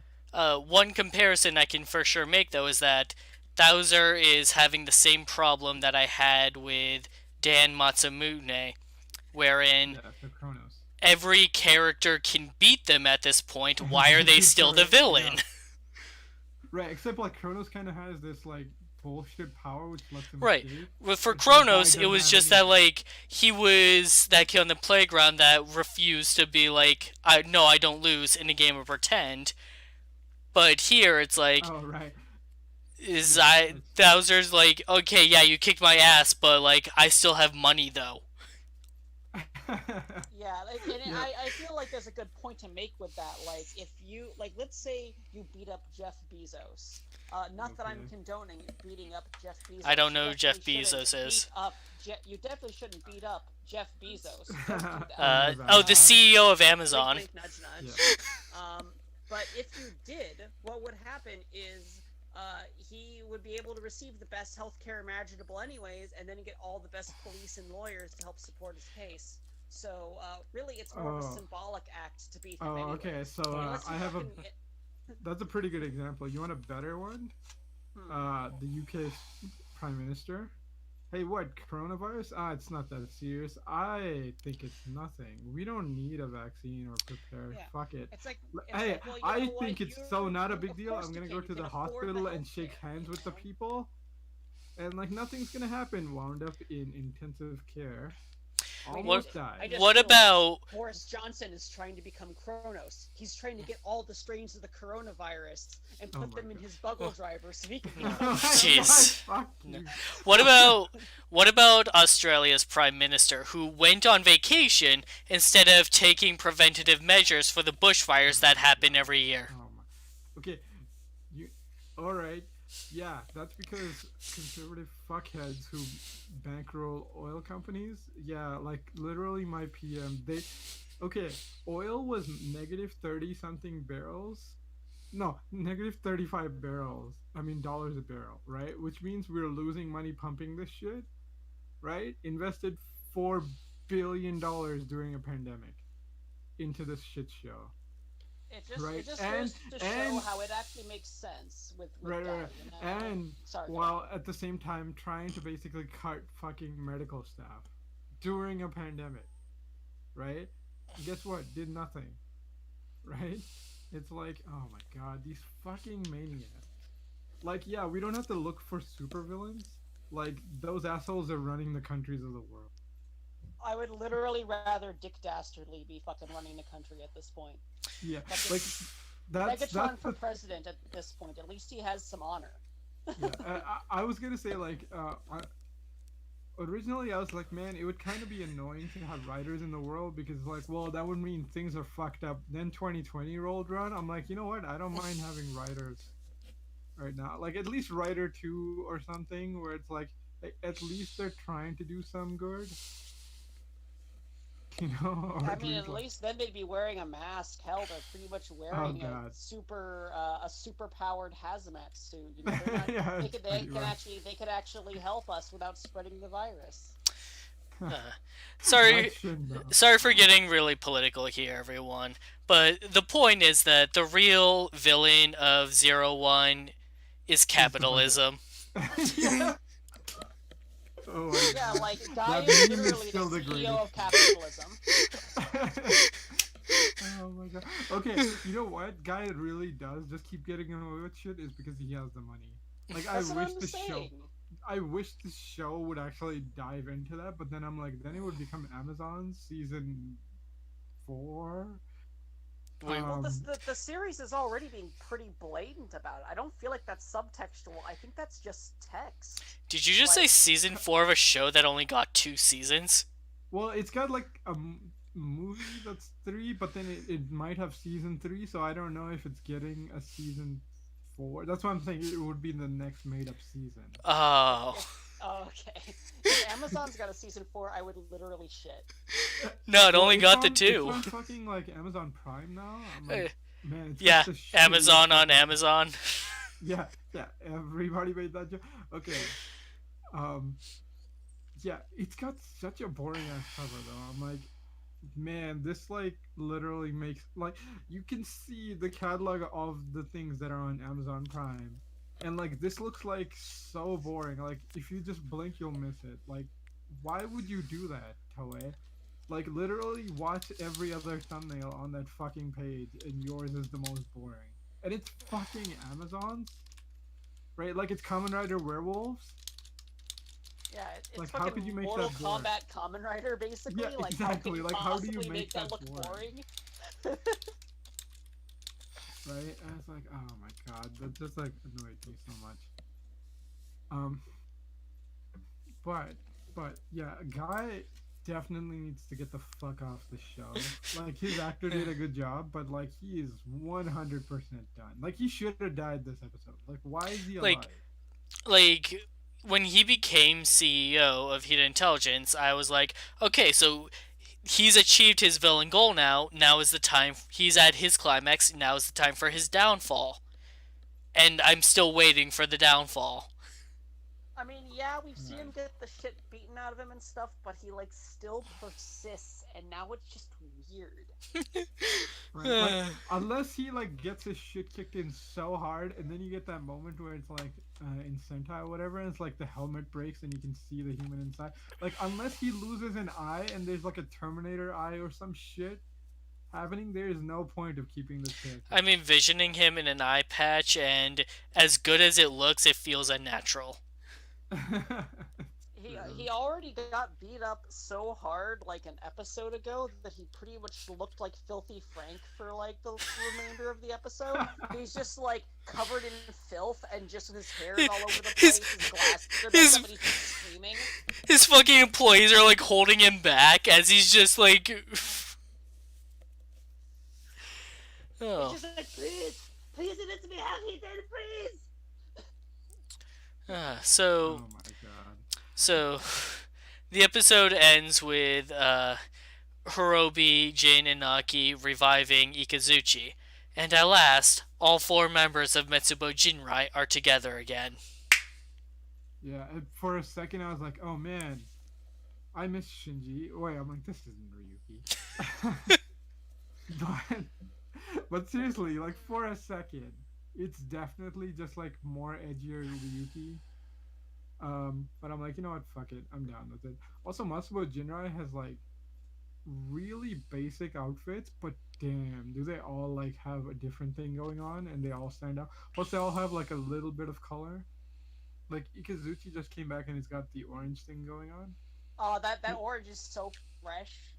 Also like I'm getting like Backstreet's Back vibes now that Well, they're like almost a boy band at this point, so why not? Oh. the fucking oh god, what's Terabikun like previews for the episode like Yeah. literally look like they're about to drop the most fire album of the year. Oh man, it's so good. I'd listen to So it. good. Yeah. All right. So, anything else you want to talk about before we wrap this up?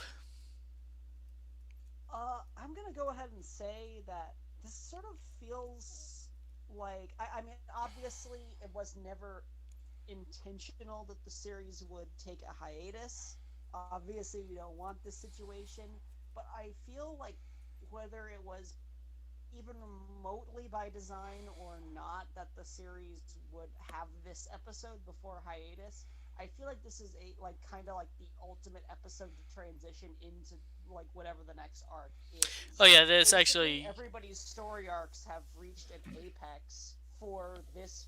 All the storylines you've introduced have kind of reached an apex in terms of the first stage of everyone's character arcs. We've gotten very satisfying payoffs for everything they've been setting up, and now I feel like it's going to be time to go into the next stage of the show. Fair enough. Yeah. Now, guy's so rich, he's going on his new arc of 3 episodes of vacation. He got he got tired of getting his Yeah. ass kicked, so he bought out Toei's production schedule. It's like The, I'm not getting my ass kicked next episode.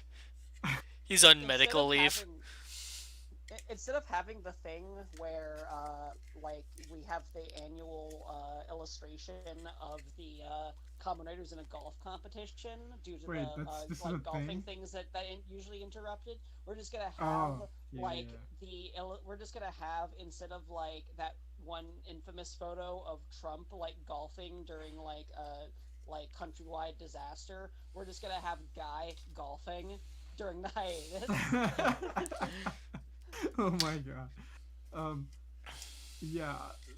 Sorry, Rai, say your bit. I was gonna say that like this does feel like an inappropriate episode to like air right before a hiatus. Yeah, Yeah, like I my was hype levels are gonna be immeasurable when it comes back. when it comes back. I was gonna say like I wish it was longer so we could correct Decade's mistake, but fuck it, I'll take 3 weeks. Um, Wait, you mean go back and add like 20 episodes to Kamen Rider Decade, like no, retroactively? no, we already got that. It's Zio. Oh. Season 2. Oh. No, it's the scheduling fuck ups. Because like Decade ran Oh. block. Right? So it's like, well, now we can push back Rider to the normal start time. Or Yeah, we're but getting we're also there. pushing back. I don't care So about we're Sentai. actually pushing back Sentai too. So they're still like not gonna be lined up. Look, man, it's So like Sentai. Who the cares? the whole point They of could take, Decade. no. Fuck They you. could take Okay. out. They could take out filler fights in Sentai. It's not a big deal. So the point of Decade was to be a shorter filler series to uh, separate the two franchises to not air together. But Double wasn't ready to air at the time, so Decade ran longer than it was supposed to. Oh, Right. so you actually think Decade should have been even shorter? Yeah, Decade it's was supposed to be half as shorter. long, Yeah. and Like basically all the they Showa era stuff wasn't supposed to happen. Like it was supposed to just run through the 10 rider series and be like, "Hey, this is them. Let's move on." And yeah, Double it was wasn't gonna get ready like yet. 13 episodes max, I think. No, two It's kind of episodes weird per, though, so because you're looking more like 20. Yeah, I, and I, then I, I, oh, sorry, go on. Sorry. yeah, and basically what happened is Decade ran long, which caused the problem of like infinite forms showing up right before Christmas Right. now. So like Like 0-1's not as bad, but like yeah, the last couple So seasons. like Rider was intentionally supposed to be offset from Sentai. It was just offset more than it was supposed to be by like 3 months. Oh, I see.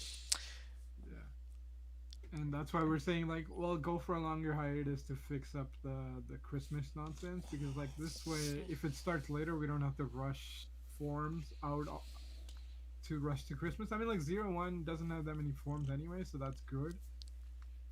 I But feel like like so, Zero-One kind of oversaturated the market in and of itself just a little bit because basically they came out with all their progress keys at once and then released like a shit ton of belts, and it's like now everybody's still trying to collect all that shit, so there's nothing yeah, else left to introduce. well, that's basically the Christmas problem When did they in release itself. the bottles from Build?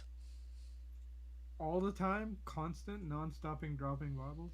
Yeah. Yeah, like it's weird. There's like less stuff overall in Zero-One, but it Yeah, it's all because the kind of phones came don't out at matter. but well, it's besides that, it's that everything that Zero-One did have kind of just all came out at once. Well, I Yeah, feel it's because like it's the Christmas drop because they have to rush them out for holidays. the progress keys have mattered like very Please, little. Like, cause yeah. like Build's bottles didn't matter. Like a lot of the gas Well, shots they and were at XA least didn't somewhat matter. useful But early like on. I just get this feeling of like when I look at the progress keys of like, yeah, this is literally just a toy shill moving on. Yeah, right. Like out of all the widgets for collecting for riders, like I think Like, the progress keys are like the worst yeah, I guess because it's because like the like gas name one shots. person who wants any of the other forms besides base form I guess or it's the power. cause like the gas Maybe shots were like I'm that person. story relevant of like here's like the monster of the week is like an enemy from this game you're playing, or like the bottles are uh like oh you gotta collect, like it was relevant for Bill to like collect them because of Pandora's box or whatever. But like the progress keys don't matter. They Yeah, literally do not matter. I will admit that the progress keys really aren't plot relevant, but just design wise as a oh, toy, they're nice. Oh, they're I think much that better they're than really good bottles. toys. Oh, I Yeah, would I totally collect definitely them if enjoy I them did. more than the bottles. Right, Like the like they're bottles, where I'm at with them is I would, if I got one as a bonus, I'd be happy with it, but I am not going to go out of my way to collect full bottles in the slightest. yeah, right. Yeah, Like no. the bottles, I think were like probably like they Build at least used them well in the beginning of his show, but like as a toy, they're not great. I Whereas the think progress keys are really nice, but they get like basically no play in the show. right. But like I All would my collect like a flaming tiger key. Yeah, Yeah. my problem is that with the progress keys, for the most part, is that all my favorite ones are over $100. So I Yeah, have welcome to toys lost my bullshit. motivation to collect progress keys because I cannot afford any of the ones I It's want. it's Except why for I maybe don't Metal Hopper, collect which is Rider kind of a different merch in the deal. first place. Yeah, I know. I mean, Like, here's how I collect it. I wait for somebody to resell it in one of my Facebook groups. Because in the Facebook groups, it's always way cheaper than something like Like eBay or Kotetsu Toys or something like it's that. oh like jeez, those are like so I expensive. bought like the complete selection modification Fies belt a few years back, Jeez. and since I moved, I can't find it. Holy shit. Right? I Jesus am Christ, man. You so should have sorry, taken my out an dude. insurance on that thing. Like, wow. Yeah, god I. damn. Damn, man. That would kind of give me a heart attack. Like These I are like $600. yeah, I got mine for only 300, but still, like Jesus, I'm still. pretty upset about that. That sucks, Yeah. man. Right now, my sister is actually getting the complete selection modification Fies belt, and Oh, nice. I'm like about to get to the point where I'm gonna end up actually like mailing several buckets to her house because I want her to have a solid way to display it so that it doesn't have to get put Oh. somewhere weird and get lost. Not that I Yeah. think that she would lose it, but she has made such a big investment on that driver that I feel obligated to send her a bucket. Look, yeah, the bucket it's a display ID. I was gonna say, well, get the Fice case and just briefcase, and then just handcuff it to your hand. Never, never gonna lose it then. Uh, walk around like I wanna Jin. fucking cosplay Jin and like Jin, actually yeah. have the The flaming handcuff. falcon key chained to my hand. That is, I don't know why I love that so much, but Dude, it's I love dope. his aesthetic. He's Like just like a just how fucking he gangster with a breaks it zoot off the suit and chain everything. whenever he goes to use it. Ah, so fucking good, man. Like I love how he's shot too and everything. It's like holy shit. You literally walked in and like the production quality of this show went up. It was already high, but it went higher, Yeah. right? Yeah, his debut was really good looking. With the as far as his I think his progress key is probably the coolest looking. Like Oh yeah. it reminds me of some of the indie cassettes I've bought that have like the see-through sparkly casings on them. Like some indie cassettes go wild with their designs. That's exactly what his key reminds me of. Then I like carrying around the gimmicks when I cosplay a writer character. You know, being able to actually have the gimmicks for cosplay is my main interest in them because it feels like I have something that's very close to a prop from the show and it makes cosplay very easy. But I Yeah. don't like having to ever set my gimmicks down. Jin solves that Yeah. problem. It's just fucking changed to me. Yeah, that's a good point. Um, two. Well, I mean, I guess we're here. You weren't on the podcast, so I can ask you about a couple of things. Right. Naki, any more thoughts? Because Um, I'm gonna ask you a couple of questions about different characters going forward, so I'm just gonna list them. If you have anything to say, say it. If not, say I mean, move yeah, on. I'd be down for that. With Naki, now I've already said this on Twitter, but I'll say it for the podcast as well. When it comes to Kamen Rider, Kamen Rider has given me a lot of types of heroes I'm not used to really seeing on the screen when it comes to superheroes in the West. You know, with one of the things that got me really into Kamen Rider when I first saw it was Kamen Rider Double with Philip. Philip has such a non-traditional appearance for a superhero, such an androgynous appearance that it made me be like, I can see myself in this character more than like a lot of other superhero characters, especially from what's on offer in the West, where I know we have LGBTQ superheroes, and I know that, you know, to be LGBTQ, you don't have to be androgynous or, you know, queer looking, but I am that kind of LGBTQ person, and Philip, although they're not necessarily LGBTQ, they are very queer looking to me, and I could see myself in them. I feel like Naki actually gives me a character that is canonically queer who also is involved in the action, unlike Kaba. Like, I stand Kaba-chan, don't get me wrong, but, you know, she's not involved in the action, I while mean, she Naki was in is that involved one in the movie. action. Okay, I Actually, no, haven't she was. seen the movies. I haven't Oh, seen the two Wizard two movies yet. movies. Like she was in. Well, she did the portraying thing, but like, yeah, you're right. That wasn't actually her doing it. And They were in Wizard and Magic Land, but like fucking everybody was in the action in Wizard and Magic Land. I mean, Um, yeah, okay, like fair enough with all that. Although, again, like Kaba-chan, I stan, but she doesn't match my aesthetic. yeah, fair enough. I'm a very young looking androgynous non-binary queer person, and that's the aesthetic that Naki fits into.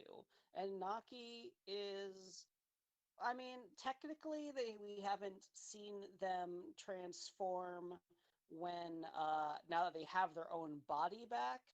Hmm. Technically, we've only seen them use Assault Wolf, but I still basically consider Naki a Common Rider.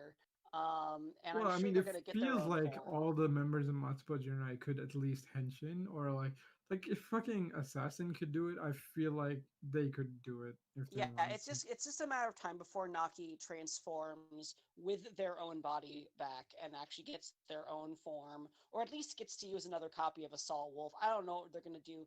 Either way, Naki's a common writer to me, and I feel like actually having an androgynous, non-binary common writer who is canonically those things gives me someone on the screen to look at and be like, I can.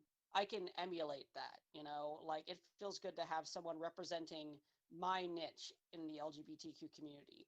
And as far as how they're going as a character, well, they're only just now really getting their storyline going in the past like few weeks, but I've been really interested by it. I feel like the what they've got going is a very unique thing by kind of existing in Fua's head for a while and having this kind of exciting build up to the character. And now that they're out, they're kicking a ton of ass. Now that they've got their own body back and they've basically gotten access to the Ark's network and can do all this crazy hacking on such a level as we saw in this episode, where they can hack all of where they can hack like all of the like mooks during the Guy and Hirobi battle and have them all just attack Guy, you know, like that's really badass. So I find them to be a very exciting character. Yeah, well said. I mean, I will agree. Like their aesthetics pretty amazing. Like honestly, like fucking everybody in Matsubo Jinro has an amazing aesthetic. But like Yeah. Yanaki being an actual character in the show instead of just being like in flashbacks is actually almost like surpassed anything I was actually expecting for this, which is pretty impressive. Um, Yeah, I agree with that. um, Also, so moving on, like I guess we can go through Matsubo Jinrai and then Guy and then some of our heroes at the end. So Hirobi, any thoughts? I mean, I guess we Um, did do a fair bit of it this episode, but like yeah, I anything feel else? like I've kind of gotten what my current thoughts on Hirobi are out of the way earlier in the podcast, so I don't want to Okay. spend a lot of extra time on him. Jin, also, we did a fair bit of discussing. Do you have anything else you wanted to add? I just want to add with Jin that I feel like Jin is really the most ideologically sound member of Metsubo Jinrai because they're not following the will of the Arc. I feel like they're genuinely invested in a actual good future for Humagears instead of just what the Arc is telling them. Now Hirobi does Right. raise some good points, but I feel like when Hirobi says like, well, you know that's the fate the future of Humagears and the Arc is one and the same, but then we've actually seen him act in a contradictory nature to the well-being of Humagears over and over again, following the will of the Arc. So I feel like Gene is a lot more ideologically pure, and his new form really represents that. He's got a new look, a new form, a new body, and he's just like, yeah, new me, new ideas. You know, all of you, none of you have the right idea yet. All your guys' factions are bullshit. I'm going to go with what I believe is right. And honestly, that just makes Jin one of my favorite characters, not going to lie.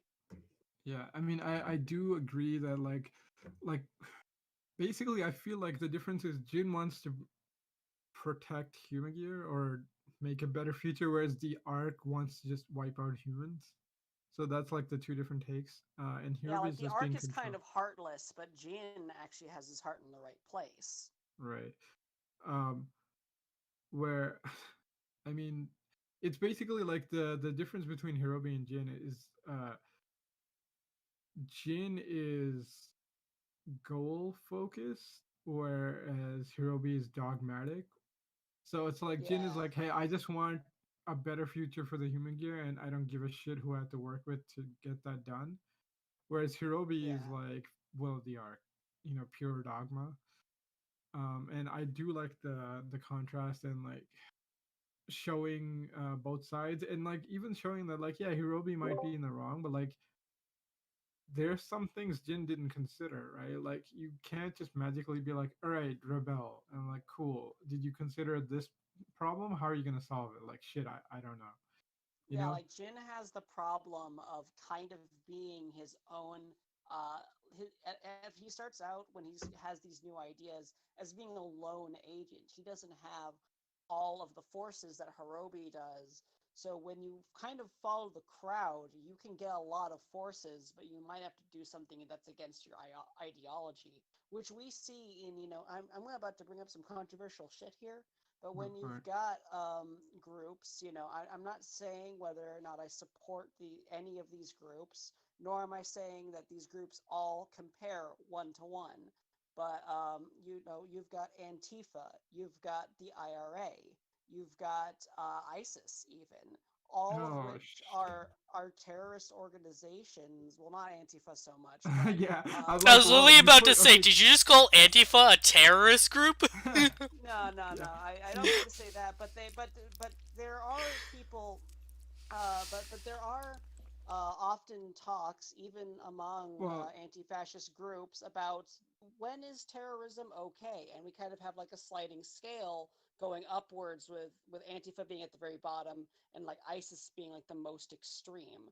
And when you end up and there's often problems in all those groups when people follow the dogma of the group, they end up implicated in things that go against their ideals and go and end up being very they end up getting like way out of hand.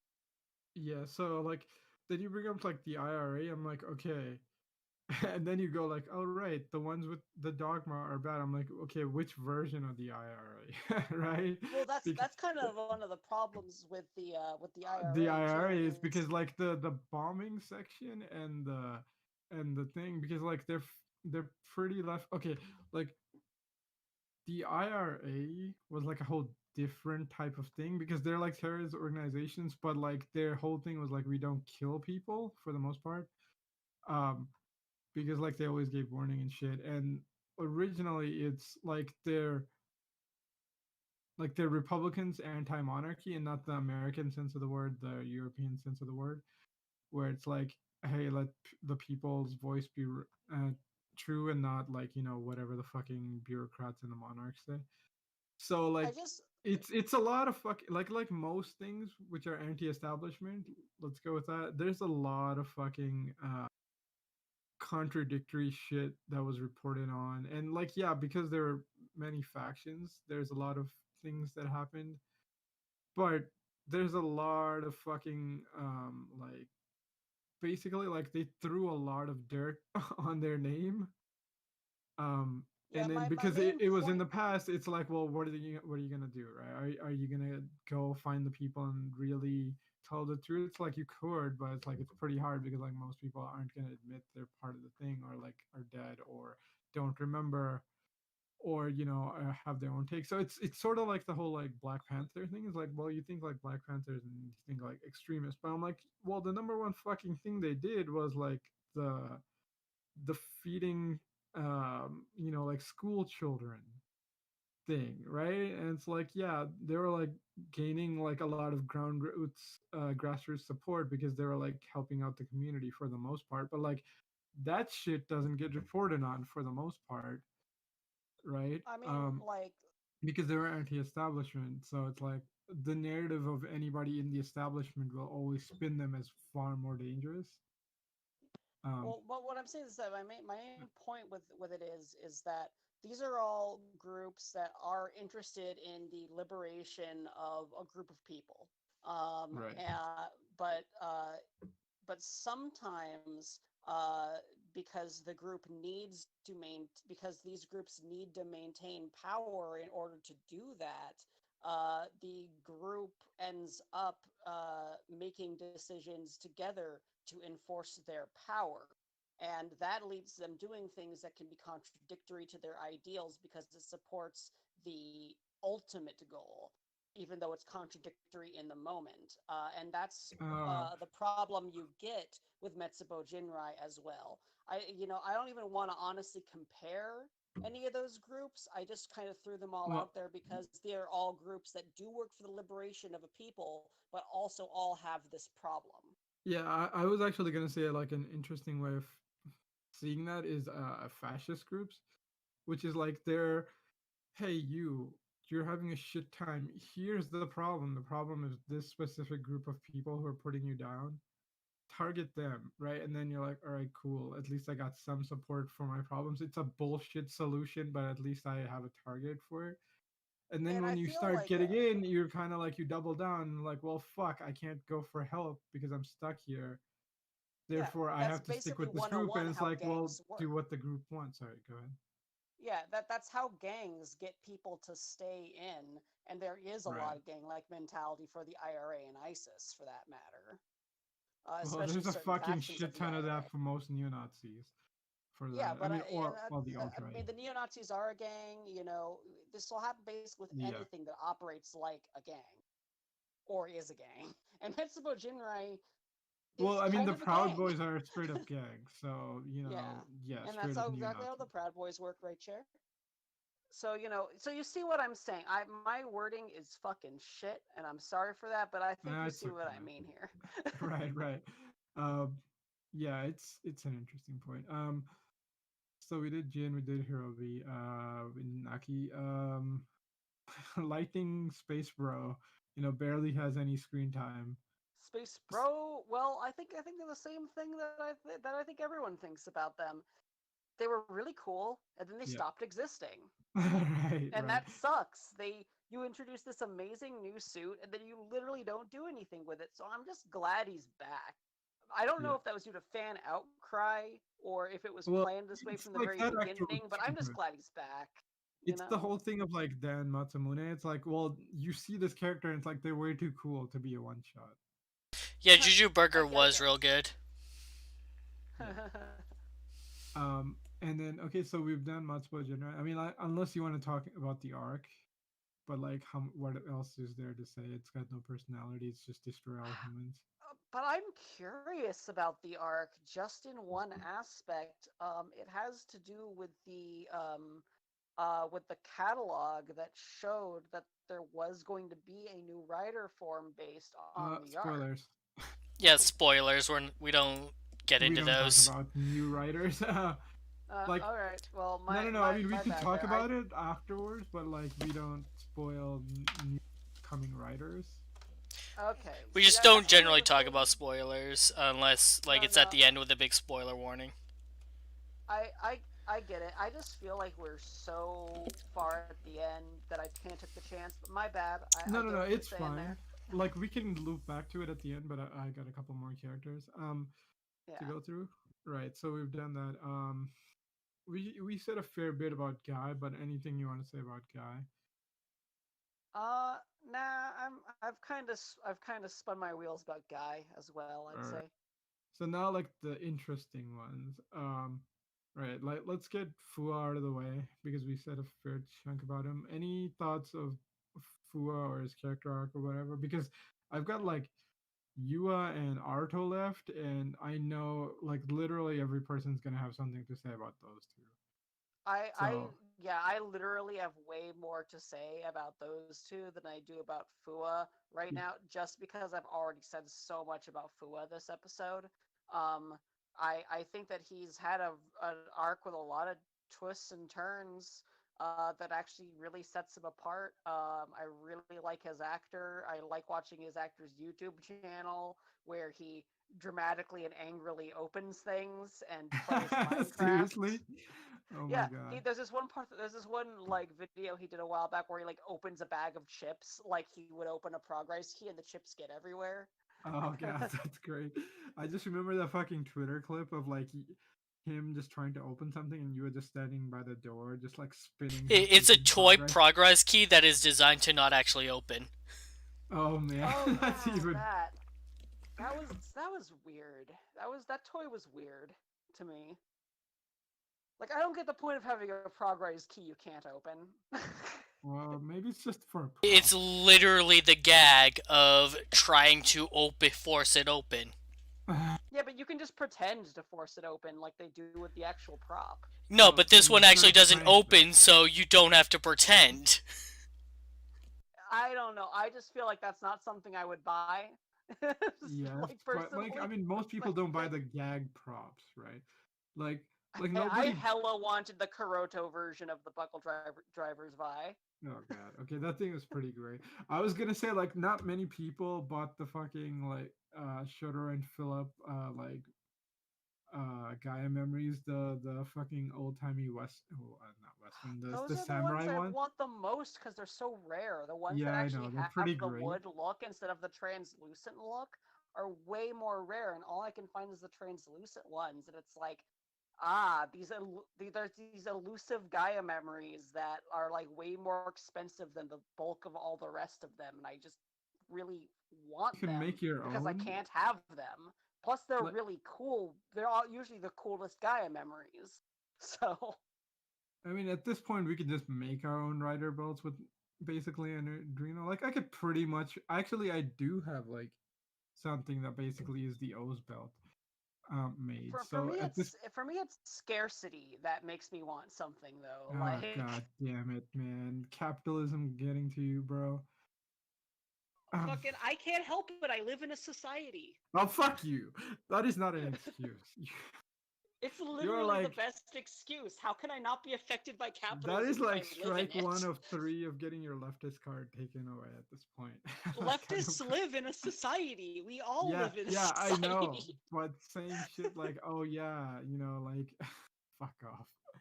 That like, oh right, I want this because of scarcity, which is clearly programmed. Like manufacturing consent 101 right there, right? Like, come on. I mean, Um, but I'm affected by it. all right, fair.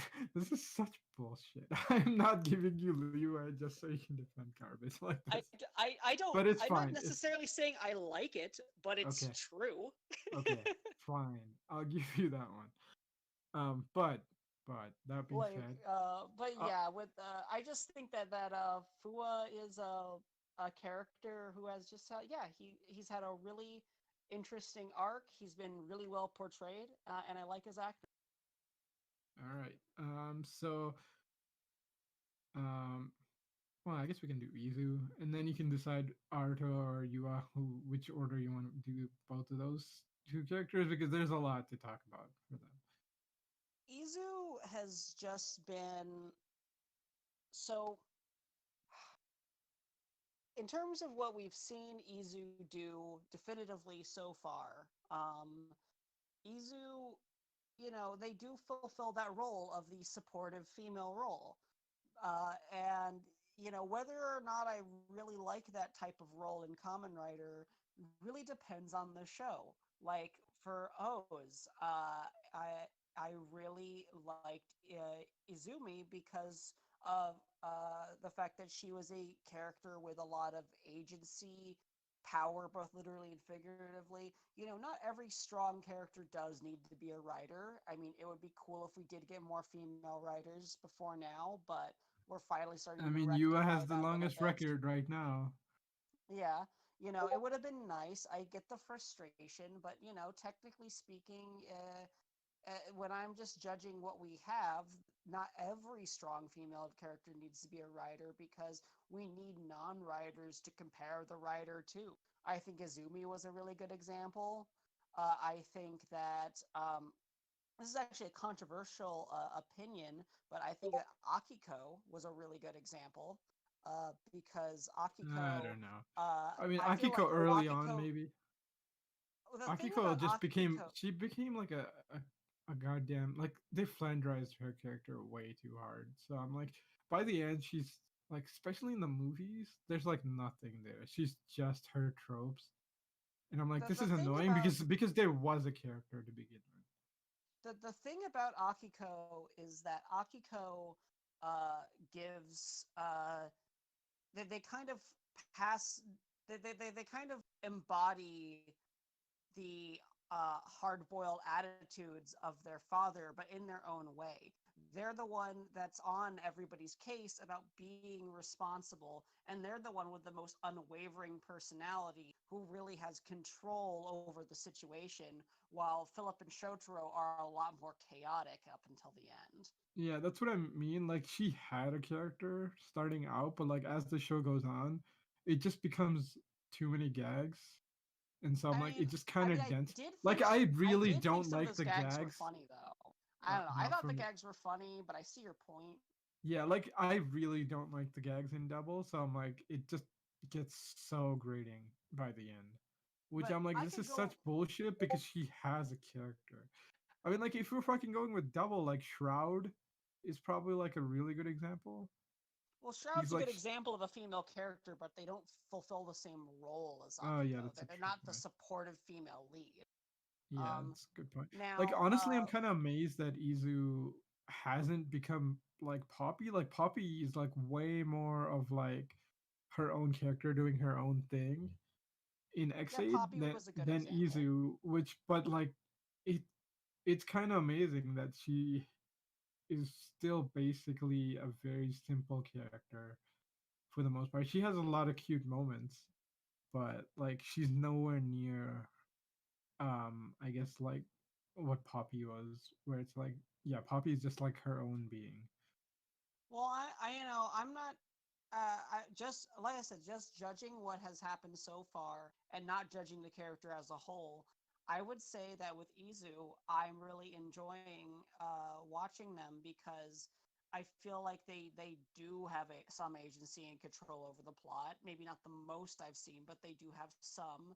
But I think the thing that is the most interesting about Izu so far is how heartwarming her relationship with Aruto is. It's portrayed so well that I just it just really warms my heart. She's incredibly cute in terms of cuteness, probably like up there, like top three for me for supporting female roles in Kamen Rider, and that goes a long way to sell it. Like how she didn't understand the jokes at first, and how as she gets closer to Singularity, she begins to be a very supportive what's the word I'm looking for, they're like a comedy duo now, and that really shows how much her character supports Aruto's thesis of Humagears becoming about Humagears being able to be autonomous and support human beings. So Yeah, I mean I especially really since enjoy that. yeah, especially since she's reached Singularity, she's gotten way more agency, which is good. Yeah, Um like she's hilarious too. Like that goes a long way for a show where the main character is a comedian. Well, I mean that's an interesting point too, where we see in this episode is like why is Arto always trying to be comedic? Is because he wanted to make his robot dad laugh, so that probably started down this path with the Yeah, comedy stuff. it's cool how these themes all, and I'll talk more about that when I get into Aruto. And in fact, since I get to pick whether it's Yua or Aruto, I might as well just get into Aruto now. Um, the with Aruto, it's where he's where the themes of Zero-One really come together. We have, in Kamen Rider, we always start out with these disparate elements. Like, for XA, it's like, what do doctors and video games have to do with each other? Well, let's write a story about that and find out. And in this case, it's what does being a comedian and a business person and AI all have to do with each other. And what we're seeing is Aruto's thesis about how a business should operate in action. Even though he has inherited this gigantic company, he really runs it with the same spirit as a small business. He is really, trying to be a working class hero who does things that the working class uh, normally don't have the resources to do. And he actually shares those resources with people who have less than him, especially the Humagears, who he basically uses his entire company to facilitate a future for. He treats them as displaced workers. And this all comes from how important it is to him to make other people smile. He's like, well, I wanted to make people smile like I did my father. with my comedy. But now that I can't be a comedian anymore, now that I have this responsibility of this company, I have to use the company to make people smile. And it shows that the show shows time and time again that the ideas of tyrannical, uh, 1% capitalism, where capitalism and supporting the great almighty line is the number one goal of it. All those ideas are just antithetical to Aruto's core beliefs. He doesn't even comprehend the ideas of that type of business throughout the series, and people are like, no, you got to be responsible, you got to learn how to do a do a capitalism. And he's just like, you know what? I understand what you're saying now. I've learned a thing or two about business, and it's bullshit. All your capitalistic shit is bullshit. I'm going to do my own thing and follow my own beliefs. And when he does his comedy, he's showing that he's not only making people smile, but he's showing that he's sticking to those beliefs. Um, I mean, like and honestly, yeah, that's those are some really good takes, and pretty much what the show is going for. I mean, I do have like one caveat to say about that, but that's more just like reality jumping into the show where it's like Arto's kind and great and wants to help everyone and all this other shit. And I'm like, that's great. And then it's like, yeah, it's because he's a rich asshole, right? Or at least that's how it could have been, because like he gets the company taken away and then he has to start from nothing. yeah, now But he he, is a but small he, business owner at this right, point. exactly. He But has a privileged start, but he now does have to start from zero and work hard. yeah, exactly. So that's what I'm saying is like now, um, at least like that's one of the other smart things that the show did. Like, yeah, even though he hit hard times, he doesn't change being a good person, which is really nice. Whereas like having him just as the president would have been like, okay, that's nice, sheltered kid in your, or these are like the bullshit arguments that you always hear. It's like, well, it's nice that you can be as nice as you want because you're rich and reality doesn't affect you. But it's like, no, it shows that like even when Arto hits like basically close to rock bottom, like he doesn't change being a good person. It's just like he wants to help everyone. So like honestly, making him the CEO of like a small company is probably the best move this show's done. Because like Yeah, and that's one of he's the so things much that I would say better a like character. He's way more serious. Like he looks yeah. like a better writer and everything. Like since that's happened, like I feel like his character has gotten better. I mean, yeah, like and that's one of the things that actually makes that's one of the things that actually makes Guy a good character and important to the story is that he was the catalyst for that. It shows that Guy is pulling some of his narrative weight. I think his time to go is long past, but in terms of how the story culminated into giving Aruto an opportunity to become a small business owner, which really did a lot for his character, I say that in that respect, Guy really pulled his narrative weight by facilitating that. Yeah, that's a good point. I do agree that guy was useful. It's like he's just kind of hit the point where it's like you've hit the point that like there's no way you can stay around anymore, right? Like Yeah. something has to take him out. And Now, then with yeah, but that basically summarizes everything that I have to say about Aruto because I feel like a lot of his forms more make commentary about AI rather than make commentary about business. Although there is some commentary, I guess I will go on a smaller tangent because I didn't really talk about how AI relates to the themes. I oh, would say okay. that I thought you AI were gonna talk relates about the vice president's group, which are like fucking useless. well with how AI relates to the themes of business. It's like, well, what are all the biggest businesses right now? They are all involved in AIs and technology. And there's a lot of ways that that is used against working class people. Um, However, Aruto believes that these technologies, when they're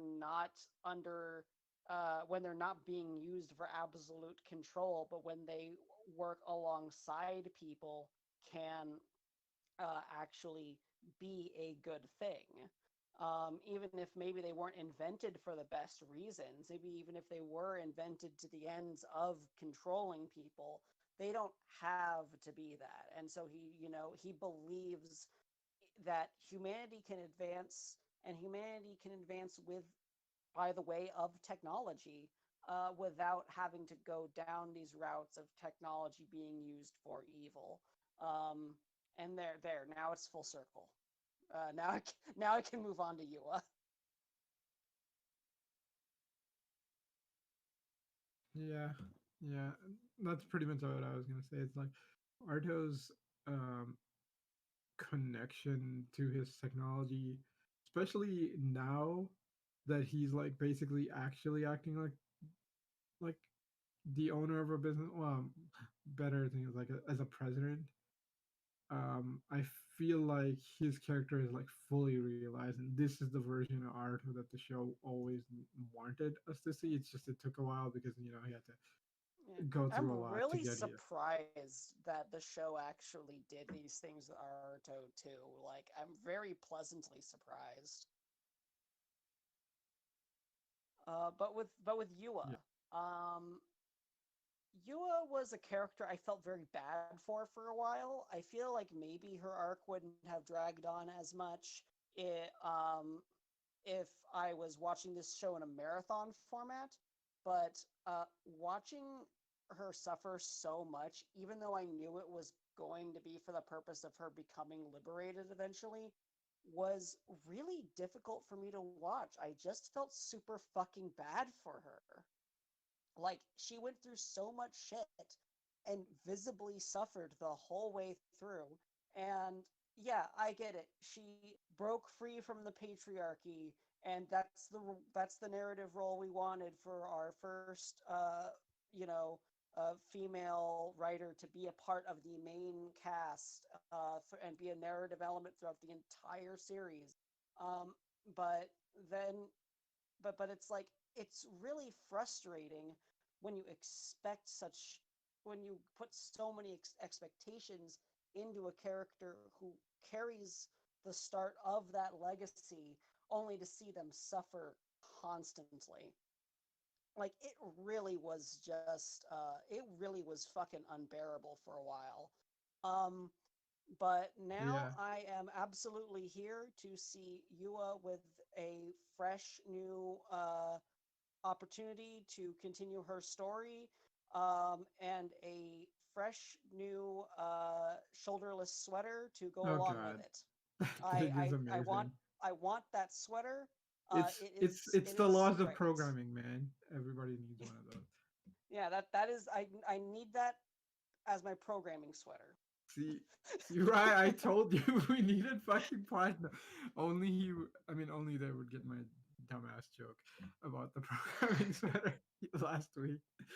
Um, also, Full circle. I'm yeah, finally yeah. here. Also, God damn it. All right, Also, you. Sorry, go ahead. we've hit 2 hours, so we gotta wrap this up. Right. I was gonna say, yeah, you was not as nice of a character as we wanted her to be because like every time like since she's been liberated she's done some questionable shit, like not evil but like morally gray, right? Like But I she mean, like that's what knocked out a makes her a person. character with agency, though. So I Right, think right, that's right. kind of a Like good she, thing for her. yeah, like she kidnapped the person and knocked him out twice, right? Like was just sitting there after liberating a person who was just fucking causing people to go crazy. I know Hey, it's you know mostly what? because like Girl that. power, you know? Yeah, I was gonna say that was mostly like a Fua scene, so it's like well she was in the background. But that was like man, that was weird for a second. But I'm like, she did yeah, it for girl power. no, Come no, on. fuck that. I was gonna say like yeah, she was on the bad guys team for a reason. It's like yeah, she's not exactly the nicest human being alive. That's So I'll true. just She's not. She yeah. is not. But I do enjoy her. Yeah, I also enjoy her freaking 70s look that she's going for now with her new outfit. Yeah, I'm like, all right, you know what? Fine, I'm cool with it. that's hard boiled. Oh, God.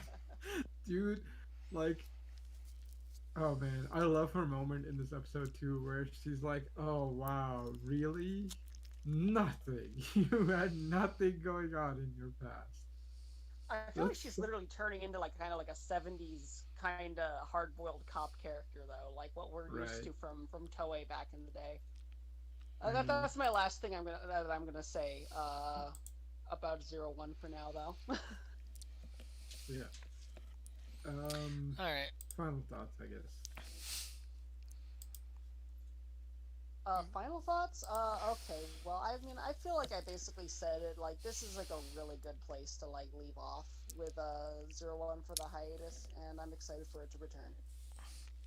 Yeah, no, this is a good stopping point. Oh shit, I forgot about the most important question here. Jin. Who the hell do you think built Jin? Any ideas? I have no fucking idea. Yeah, I'm me gonna be neither. completely honest with you. At this point, it's someone we haven't met on the show, unless It's Arto's the real granddad is still villain. alive. It's Oh god, it's the we've been real going with final that. villain after Guy. Yeah, Whoever it's that gonna be is. Shocker. Not Shocker again. No. No, but it's the perfect. Okay, if Guy's a cyborg, man, it would be the perfect introduction to Shocker. Because Guy's just the type of shit. He's got like the perfect Shocker mentality though. Like he's decently capable, but up his own ass, and then he gets his ass kicked a lot because he gets cocky. Right? Damn. Like, I hate to break it to you, but it's Golden. God All damn right, it. thanks for joining us tonight, everybody. Uh, we'll probably be back next week to do a Power Rangers podcast for Beast Morphers, the first half of season 2. Uh, we might do the Gaze Majesty movie next week as well. But for Oh the most no, it's a part, the train wreck. yeah, we might do podcast for that movie, or I might just drink some vodka and pass out. We'll see. I was gonna say, like, can we do a review of like or a watch of fucking Blade's YouTube channel? Where, where like his tokusatsu show is much better, or I mean, like, it's like live action. Why this is It's like better than the animated Gaze characters movie? with with stop motion. Yeah, it's better than the Gates movie. You know, it's Zio. Of course, it's gonna be better than that. Right? um, Like Blade. Okay, everybody go check out Blade's actor's YouTube channel. Is it in the playlist?